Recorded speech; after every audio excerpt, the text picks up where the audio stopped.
If he has something inside of him, for example, impure food, that impurity doesn't spread out. For sure, no impurity should spread in to him. Umar says, 1 second. You're making it look like the klicheres has so much tumah to it, but nevertheless, tumah doesn't spread in. A man doesn't have so much tumah. Tumah doesn't spread out. For sure, tumah shouldn't spread in. So we have a kal and a chaymer. The klicheres is the chaymer, is the strict one, and nevertheless, you still have that leniency. For sure, the person that's so lenient, for sure should have it. We said, 1 second. Malak klicheres. The klicheres is the kal, is the lenient one. If you touch the back, the outside of a klicheres, it doesn't become tamei. Klicheres is only tamei from the airspace inside. The back of a klicheres, the outside doesn't make it tamei. Tamer ba'adam shematam migabai. A person touches something on the outside, it becomes tamei. The person, of course, person is more strict. Where it says, Atu anan migabai kamrinan. What are you mixing in migabai? We're not talking about migabai, we're talking about absorbed tumah. We're comparing absorbed things. You're mixing me in other halachas here. That has nothing to do with this. We're refuting all these kabbal. Yeah, we're saying that this has nothing to do. You're throwing in another factor that's not related. That variable has nothing to do with this. Mitoichai kamrin. We're talking about pure things that are absorbed. Regarding things that are absorbed by a klicheres, it spreads out, but not in. By a person, it doesn't even spread out. For sure, it doesn't come in. The Gemara says, Adarabah, and on the contrary, klicheres is chamer shekin metameh me'avirei. A klicheres is really the strict one because ear space itself makes tameh, which is not true by a person. So when it's referring to things that are inside, the klicheres is the strict one, and nevertheless it protects what's inside from becoming tameh. So for sure, a person should protect what's inside him from becoming tameh. Ashkechan b'yedua balua de la maila. We found things that are absorbed if the person swallows it, because that's what we were learning. If he ate. What about balua de la mata? What about if it gets pushed in through the rectum? If it gets pushed in, how do we know that the same halacha would apply? That it gets, it protects, the tumah doesn't spread out, or it doesn't. It's absorbed. You're saying. The tumah that's absorbed that way. Minalan, where do we know? So it says kal v'chaymer. It's a kal v'chaymer. Mala she'no yisayikol. When you swallow something, it doesn't get digested so fast. It has to wait till it goes down. But nevertheless, it's matzil that protects the person from becoming tamei, and hence it would protect also from it becoming tamei if the person is in an area that's tamei, in a situation. Lamata she'isayikol, but down below, in the digestive area, ain't it in shematzil? For sure over there, where it's already digested, for sure it's not going to impart tumah. So for sure it's not going to absorb tumah. It won't contract tumah either. The Gemara says, "Klomai seikol lamata, el al yedei maila." What are you talking about? It doesn't digest on the bottom. It's just because you swallowed it through the top, and then it makes its way down. It says, "Afilu hachi ikol de lamata rab." Nevertheless, we get the way that it travels, but nevertheless, that's where the digestion takes place, and so therefore, it's still considered logical that area should be considered absorbed. Ashkan belua da adam. We've only understood this by a person. Belua de behema minalan. How do we know something that's absorbed in an animal? So it says kal v'chaymer. It's a kal v'chaymer. Uma adam shematama bechayim. A person can become tamei while he's alive.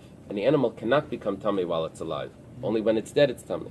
And nevertheless, a person can contract tumah, can receive tumah while he's alive, a Jew. Right.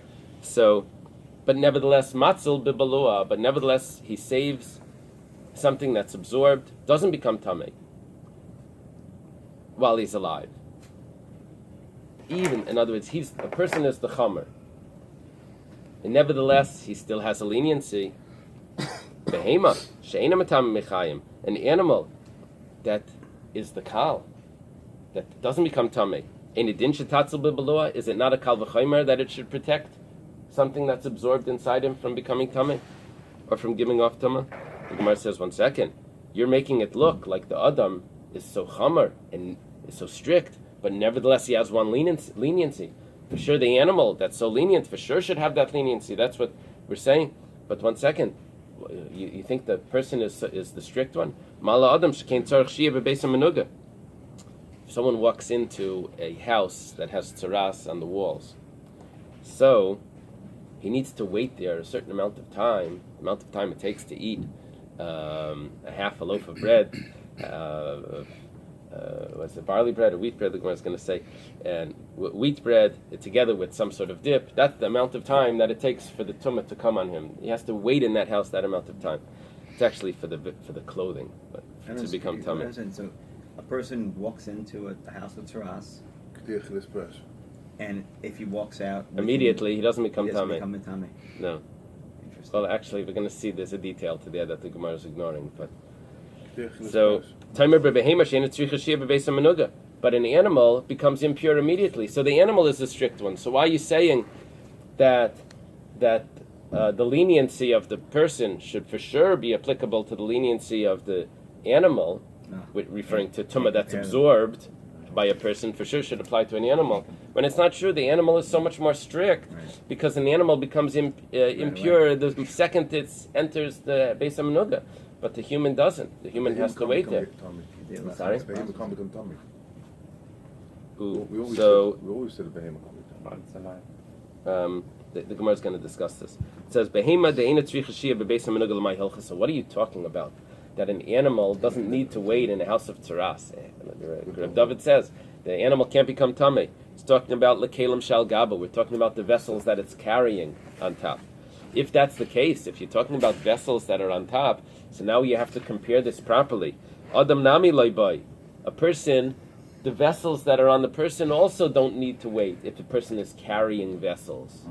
If he's wearing them, it's different. If he's carrying them, they become tummy immediately, just like the animal that's carrying them. So it's exactly the same halacha. So you can't say that the animal is more strict. The Tanan is taught in the Mishnah. It's quoted in Sukkah. Hanichnas l'beis hamenuga, someone that enters a house of tzaras, v'kelev al kseifa, and he has his clothing on his shoulders, v'sandala v'tabeisa biyadav, and he's holding his sandals and his rings in his hand, huveim tmei miyad, he becomes tummy immediately.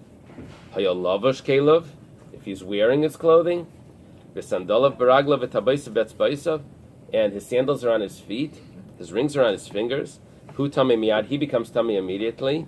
The hein tyran, but they are pure until he waits the amount of time it takes. So the wearing of the clothing takes longer for it to enter. Until he eats the amount of time to eat half a loaf of bread, which is referring to paschitin, wheat bread, v'lei pasayrim, and not barley bread. Meisa vaycha beliftan. While he's leaning and he's eating it together with the dip. So we say that it's perfectly similar, both the animal carrying, both the human carrying the clothing, and therefore, if a human protects the tumah that's absorbed, for sure an animal will protect the tumah that's absorbed. Why the bread or the barley, wheat? This is halachah l'may Sinai. It says here, barley bread takes more time to eat than wheat bread. Right. Oh, the time. That's yes. So, the white bread, forget it.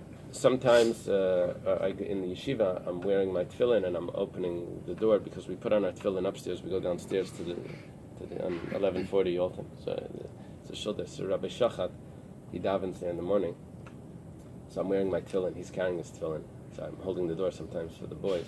So he says, carrying the tefillin comes first over wearing the tefillin, because someone that enters into a house of tzaras, when you're wearing it, it's not considered like you entered until you wait the amount of time. But when you're carrying it, then it becomes tamei immediately. That means carrying is more significant. That's his. He uses this like complex logic. It's separate to you. I'm saying if you carry the tefillin into a house of tzaras, he wants to know who comes first, the one that's wearing the tefillin, the one that's carrying the tefillin. So he uses this Gemara to tell me that the carrying comes first, which is interesting. But you're wearing the tefillin. There's no kedusha in the box, in the bag. It's a chefetz shel mitzvah, isn't it? Okay, Amar Rava. Rabbi says, Rabbi is responding to Rabbi. Rabbi said that Tumah that's absorbed doesn't go out and make anything else Tameh. Tara that's absorbed doesn't receive from outside Tumah. He says, Rabbi, what are you telling me? Tarvayo Tinyani, Tananhi. Both of them I've already been taught in Mishnayos. Tumah Balua Tanina, Tara Balua Tanina. I learned both of them. Rabbi, I don't need you to tell me any of these things. We have Mishnayos for both of them. Let's see. Tumah Balua, where do you see that impurity that's absorbed doesn't give off Tumah? Ditanan, it was taught in a Mishnah. Bala Tabas, Tameya. Let's say someone swallows a ring that's Tameh, put it in his mouth, maybe they were washing, and they put the rings in the teeth, swallowed. It's not a problem. Go to the mikveh, and you can eat truma, hikia. But let's say it gets thrown up, it comes out, vomits the ring up. Tameya, it's still tameh, b'tamate. Okay, so what do we see from this? You see, he becomes pure by going to the mikveh, and even though it's inside of him, and it's still tameh, but it doesn't make him tameh. See, absorbed tumah does not a problem. So it only becomes tameh once they throw it up. It is tameh. Once it's inside, it is tameh. It is tameh. But it's absorbed. The ring is absorbed when it's inside of you. It doesn't become pure. And it can't become tameh. It doesn't become pure in the mikveh because it's not. That's not the way it grows. It's not like a woman can be teufel with the embryo inside, and it's considered a tvila for both of them, because that's the way it grows. This is something separate that's inside. There was no tvila on that, but it doesn't give off tumah to him because it's absorbed. You see, absorbed tumah is not a problem. And tara b'lu atanina. I also know about things that are pure that are absorbed, don't become tummy. Ditanan, it was taught in a Mishnah. Bala tabas tahira. Let's say someone swallows a ring that's pure, b'nichnas layal ames, and enters into an area where there's a dead person, under a tent of a dead person. V'hiza v'shana. They sprinkle the paradum on him once and twice. V'taval, and he goes to the mikveh, v'hikia, and then it comes out. Harei k'maisha isa. It never became impure because it was absorbed. You see that it gets protected when it's absorbed. It was protected from becoming tameh. The Gemara explains. It's a little confusing because there's two possibilities of how to read this. But Kikam Rabba, when did Rabba say his chiddush? Bais. Someone swallowed two rings. Achas tmei v'achas Torah. One was tamei and one was tar.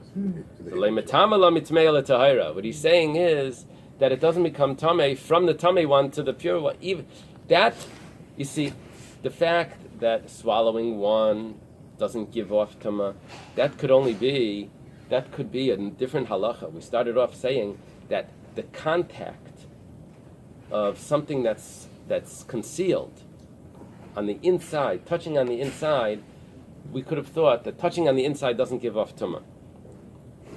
But that doesn't mean that contact on the outside that's absorbed doesn't give off tuma. Because here I have two rings that have contact each on the outside of them. I don't understand. Guy swallows both rings. Swallows both rings. One's tamei, one's tar. And Rabba's chiddush is that the tummy one doesn't touch. Even if the tummy one touches the tar one inside, but it doesn't make the tar one tamei.